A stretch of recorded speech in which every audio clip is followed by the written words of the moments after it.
السلام عليكم cashirkeena maanta waxaa waaye xisaabta aasaaska inuu qofka aasaaska dhiga doono. Okay, haddii aad rabtid inaad xisaab baratid ama aad ku fiicnaatid waa inaad 4 shay ka siisid. waa inaad ka siisid ku dar, waa inaad ka siisid ka jar, waa inaad ka siisid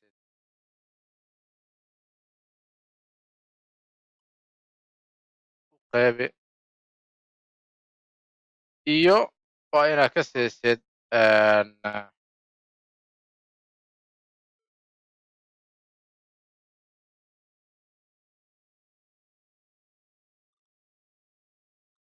iyo ku dhufo. waa horta inaad 4taas ka siisid.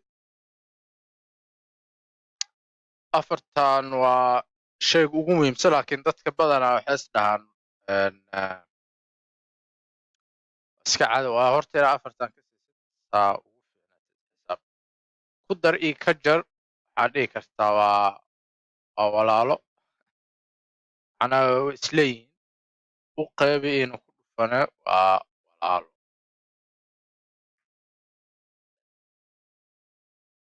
Okay, marka muhiimadda waxaa waaye labadan way isleeyihiin, labadanna way isleeyihiin. marka videoga waxaa waaye waxaa ka hadlaa muhiimadda xisaabta. xisaabtaa ku baran kartid marka intaas baratid. waxaa for example dugsi hoose,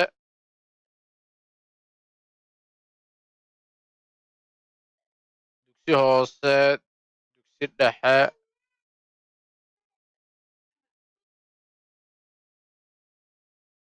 dhexe, dugsi sare,